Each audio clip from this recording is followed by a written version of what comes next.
Monday morning. Top of the morning from the newsroom of Regional Radio and DeWittDailyNews.com. I'm Seth Lawrence with this expanded local newscast. Brought to you by Baum Chevrolet Buick in Clinton, your Silverado headquarters, and the morning show streams to Facebook and YouTube. It's brought to you by Peterson Insurance, your Pekin Insurance agent in Clinton. At the latest DeWitt County Board meeting, the DeWitt County Sheriff's Office was approved to purchase 2 drones. Sheriff Mike Walker tells Regional Radio his department recently, as well as the fire department, had to receive assistance from other agencies to use a drone. He explains having their own drone could have deployed it earlier in the case, and it would be able to be used more often. We've had some incidents over the last year or so where we've had to call in a drone from other agencies, either the state or the other counties, to search for people or do different things. And we've probably done that 4 or 5 times, whether it was us or a fire department. And then we've probably had 3 or 4 other incidents that, had we had our own drone, we probably would have deployed it to help get some things done. And one of the things that really brought it to light was the shooting that we had down in Kenny. Mm-hmm. We had to wait for some resources, and that was one of the resources that was used to search the area, search buildings, to make sure the offender wasn't still on site, so they could approach safely. So after that happened, I talked to the board and let them know that I was going to be researching that and probably be coming to them prior to the end of the fiscal year to see if we could do something, and talk to the county manager. She said there's money in the budget, out of this year's budget, FY23, to be able to do that. After researching drones, the sheriff was advised to follow suit with what other agencies have done with purchasing 2 drones of different sizes. The drones are equipped with heat imaging and GPS technology, and with the purchase, it would total around $16,000. Actually, we're purchasing 2 drones through a company out of California. One is a bigger drone that can use out in the fields, in open areas. It has the heat imaging. It has some GPS technology to where, say, we have a suspect that runs into a cornfield. Maybe he's got something of evidentiary value, and we see him toss that. We can use this drone to GPS mark where that piece of evidence was left and continue to follow that suspect to wherever he's going. So it's pretty good technology. And when I was talking to the guy, he said one of the things a lot of agencies are doing is they're doing a package deal where they get the bigger one and then they get a smaller drone that you can use to search buildings and houses and stuff. So if we got somebody we don't know if they're in there, rather than sending deputies in and putting a person at danger, we can send a drone in. If they're not in there, then we can do a more thorough search of the residents. If they're in there, we know they're in there, and we can take the appropriate measures. So it was a little over $16,000 total. The Sheriff's Department will train a couple of deputies to be drone pilots. In addition to being used by the Sheriff's Department, Sheriff Walker says the drones will be available for use by other local first responders. He notes there's a variety of ways drones can be deployed to serve the community and solve cases faster. We're going to get a few pilots in the office, and not only can we use it for law enforcement, if fire departments need to use it to document fires or whatever, and then talk to Micah Gallardo from EMA. Another thing we can use it for is once we get it, we can go out to some of these small towns like Wapella, DeWitt, those things, fly it over there and get before pictures of the village. And then when a tornado or something comes through like we had in June, then we can fly it back over that and have some after pictures, and it will help us get some of those federal funds for the damages. So I think there's a lot of uses that we can use it for. We get a little kid that runs out into a cornfield, we can't find him, or a dementia patient. With the heat imaging, we can fly that over there, and we can get that thing probably deployed within a half hour compared to having to wait for McLean, Macon, Logan counties or the state to get here. Sheriff Walker anticipates having the drones by the end of January and will begin training pilots once they arrive. After Friday, the DeWitt County Friendship Center will have a new executive director. Paula Giles has been the executive director of the Senior Center for 6 years and will serve her final day on the job on Friday. She looks back on the additions and renovations they've accomplished during her tenure. And over the 6 years, the Friendship Center has fundraised good for over $200,000. Keeps the doors open. I don't know how to say it. We did so much fundraising over the years. I was telling Lori, over the years that I've been there, we've got a new van, we got a new parking lot, we got a security system, we got a brand new ADA back door, got a brand new roof. And it was over $200,000 that we raised there to get that done. Yeah, and during COVID, we remodeled, so it's brand new paint and all that stuff, so it's good to go. Giles says a highlight of her career was the numerous trips she arranged and went on. She noted many people who did not come to the center daily still wanted to go on those trips. I really like taking people on trips. Like, we go daily trips, we go to theaters, we go all over. I take them over to Indiana to the Beef House. We go down to St. Louis. We go to Belleville. They like to go because they need to be socialized. But they like that. And so I like to do that. So, there were times, like last December, I had 4 shows lined up, plus the fundraiser, plus the Christmas thing. By December 16th, I was totally exhausted and took a week off. And they like to get out away from the center, too, A lot of people that go on our trips don't come to the center, especially the big trip.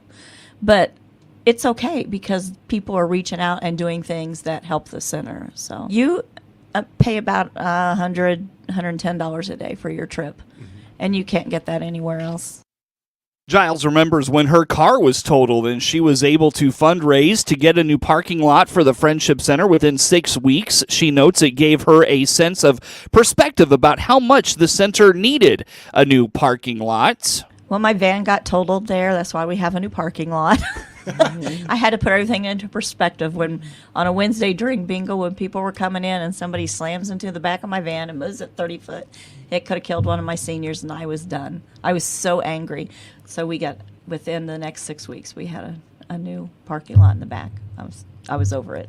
We were procrastinating on it, and that we couldn't have some of our seniors get hit like that. That would have been horrible. No, but that highlight of my van getting fixed, nobody's going to get hurt, hopefully.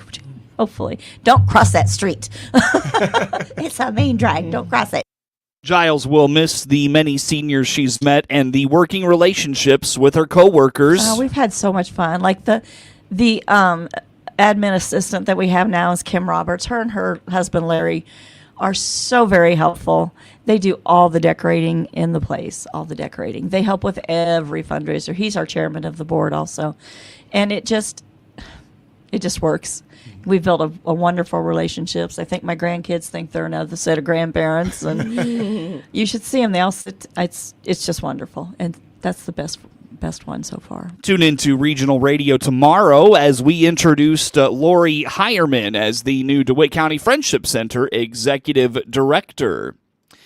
News time is 17 minutes after 7 o'clock on this Monday morning. Plenty more to get to coming your way still on the WHOW Morning Show. At Baum Chevrolet Buick, above and beyond is standard practice. This is Scott Baum from Baum Chevrolet Buick in Clinton and Farmer City. When you shop for a vehicle, there's nothing standard about it. You simply don't do it every day. That's why our sales staff will ask questions, listen, and help you find the transportation solution that checks all the right boxes. Come see our selection and start your search for a new Chevrolet or Buick today. BaumChevyBuick.com. Right from the start. News time, 18 minutes after 7 o'clock on this Monday. Again, I'm Seth Lawrence with you folks today for this expanded local newscast. After Friday, the DeWitt County Friendship Center will have a new... The state continues to celebrate the improvements to highways, bridges, overpasses, and much more. A 20-mile project on Interstate 57 was completed last week from south of Chicago all the way to the 294 and the Quad Cities. The bridge deck of Interstate 280 has been completely replaced. Governor J.B. Pritzker says the Rebuild Illinois program continues to make things better across the state. When we make smart investments in the roadways that working families and businesses rely upon. We're constructing a better future for this entire region, one where parents and their children can commute with confidence, and where new factories and distribution centers are choosing to locate in Illinois so that they can reliably ship their products all across this nation. The state says through 4 years of Rebuild Illinois, more than 5,300 miles of roads have been improved. District scheduling for high school football is up for a vote by IHSA member schools within the next few weeks. Last week, the IHSA announced its legislative commission move to advance 14 bylaw proposals to a vote by the membership. One of them is a proposal that would establish district scheduling in football. Friday Night Drive's Steve Susi has been closely following the issue. I honestly expect this vote to be very, very close. And as I kind of filter out information and talk to people, I understand, why there are people that support this. I personally think if we got the right people in a room, I think we could take the current system, make some tweaks to it, and I think come out with a better outcome for everybody. And that's what I'm most interested in personally, is finding a way, because we're never going to satisfy everybody. It's not going to happen. There's always going to be some people that want it done a different way or want it done that way.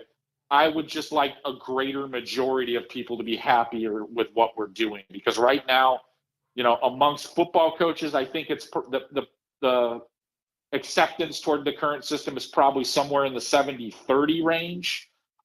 Administrators, it might be a little shorter than that.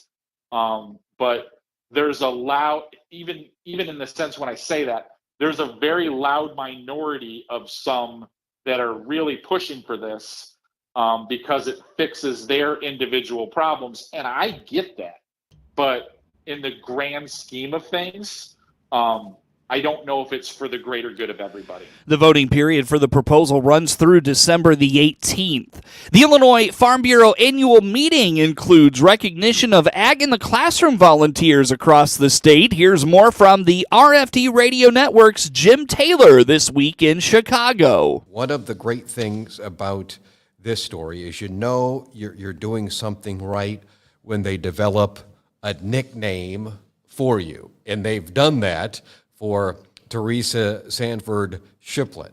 Miss Aggie, tell us about that. Congratulations, by the way. Well, thank you very much. I used to have Ag in the Classroom come to my classroom when I taught first grade. And by the time she got done saying her name and then she was from Ag in the Classroom and what county, the kids were asleep. So I thought, when I retired, this is exactly the job that I wanted. And I thought, I'm not going to go through that whole thing. I'm just going to go by Miss Aggie. And so all the kids know me by Miss Aggie. And in fact, even now, after I have been out of this for a little while, when I'll see kids on the street and they go, "Hey, Miss Aggie," and it's always fun. Do they know your real name or not? They don't know. You say my real name is Miss Aggie. Exactly. In fact, the teachers once said, "We don't really know your real name." I said, "That's all right." So once a teacher, always a teacher. But so segue from, when you talk about being a classroom teacher and then doing Ag in the Classroom, I know they're the same, but they are a little bit different. So what hit close to home for you for Ag in the Classroom and really taking this on? Well, I love agriculture. I was born and raised a farm girl, am still a farm girl. And when I was teaching, if the kids would come to school with their bugs or, whatever they brought into school, all the teacher would say, "You take that right on down to her room and she will tell you more about it." So if the kids walked in with earthworms that day, okay, well, we're going to have a lesson on earthworms. So I've been connected to agriculture and nature and the environment pretty much all my life. And so it was just a natural transition for me to go from retiring from a first grade teacher into Ag in the Classroom, where I could talk about the things I love most. Miss Aggie, or Teresa Sanford Shiplet of Abingdon, has served as Knox County Ag in the Classroom coordinator since 2007. In Chicago, Jim Taylor, RFD Radio Network. Collegiate Farm Bureaus have a presence at this year's Illinois Farm Bureau annual meeting in Chicago. Jenny Abbott is a student at the University of Illinois College of Aces and a member of the U of I Collegiate Farm Bureau. Tell us a little bit about being in Chicago and taking an active role in this thing this week. Yeah, it's a wonderful experience. This is my first ever time being here, and it's really cool to just see the communities come together, how we work so closely with Illinois Farm Bureau and, all that they do for our community. Personally, being on Champaign campus, it can feel super big, but my collegiate chapter is just a really good way to find community and, go back to my roots of my family farm. So it's really awesome being here. Yeah, so tell us about some of the things that the Collegiate Farm Bureau at the U of I is involved in right now. Yeah, so I've only been here involved in my collegiate chapter a semester, my freshman year, but so far we've done really cool service. So we worked for Salt and Light, and that was a volunteerism thing we could do to give back to our community. And then other than that, our annual meetings every month. And then we did have representatives from the Illinois Farm Bureau come talk to us about the Farm Bill, and I think that's super important. We're all young voters, and it's really important to stay educated, and that was really, really interesting to hear about that from their perspective. So tell us a little bit about your background then, an Illinois kid, so kind of give us the background of where you grew up and some of the things you were involved in. Yeah, Illinois raised. I come from Quad Cities area, Orion, Illinois. We have a cow-calf operation, Angus beef cattle, and a row crop operation, and that was a huge part of my childhood, and it's still a big part of my life. And I do want to go back and farm. When I grow up.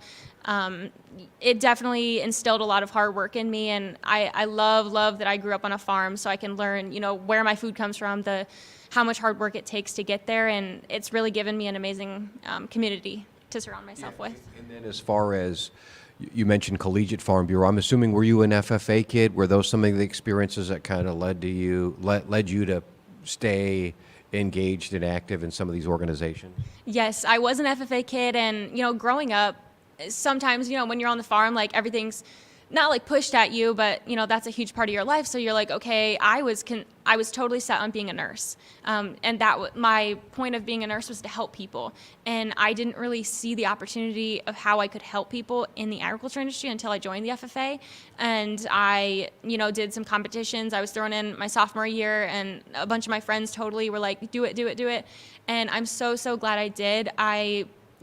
Growing up on a farm, I thought I knew so much about agriculture, but I, learned in my classes and most of all, like through my SAE and through competitions, way more about the ag industry, and it gave me a community. So it was definitely the blue jacket that, opened my eyes to the agriculture industry and what I can do in there. The Illinois Farm Bureau annual meeting wraps up Tuesday. For the RFD Radio Network, I'm Jim Taylor. What sort of food price inflation situation will shoppers see in 2024? Gary Crawford has the latest forecast from an expert. Yes, here's a familiar piece of music, the Indiana Jones theme. Yes, Indiana Jones, always on the dangerous hunt to acquire priceless ancient antiquities and artifacts, and encountering all kinds of adventures along the way. And when you think about it, the last couple of years, in a way, have turned many food shoppers into everyday Indiana Joneses, always on the search for sometimes rare and pricey food items among the perils of rising food price inflation. Oh yes, food shopping has been an adventure of sorts. In 2022, we had to figure out our food budgets while seeing overall grocery prices rising an average of 11.5%. Normally, food prices go up only about 2% a year. So in 2022, we see an 11.5% price hike. And this year, it looks like we shoppers have had to cope with another 5% price hike on top of last year's big price surge. However, maybe things will be getting better in 2024. Some experts say we food shoppers will likely see a slowdown in food price inflation at the grocery store. But we don't expect food prices to decline overall in 2024. However, here's what Agriculture Department economist Megan Schweitzer does expect for 24. We expect food at home, or grocery prices, to increase by 1.6%. That would be below that historical norm we talked about earlier of about a 2% yearly food price hike. Megan says price increases should return to below normal levels for a number of food products next year. Some of those categories are fish and seafood, dairy products, fruits and vegetables, cereals and bakery products, and also eggs. We expect egg prices to decline in 2024, though there have recently been new cases of avian influenza detected in egg layers recently. So we'll be closely monitoring that going forward. And right now, it looks like pork prices next year will actually come in lower than this year. So, Megan, why this low food price forecast? Largely, it's that some of the challenges that the food system and food prices we're experiencing have started to work themselves out. Challenges such as COVID-19 and the supply chain problems that came from that. World wheat markets have settled down after the initial shock from the war in Ukraine. News time is 29 minutes after 7 o'clock. Get news anytime at DeWittDailyNews.com. I'm Rich Thomason. Iranian-backed Houthi rebels continue stirring up trouble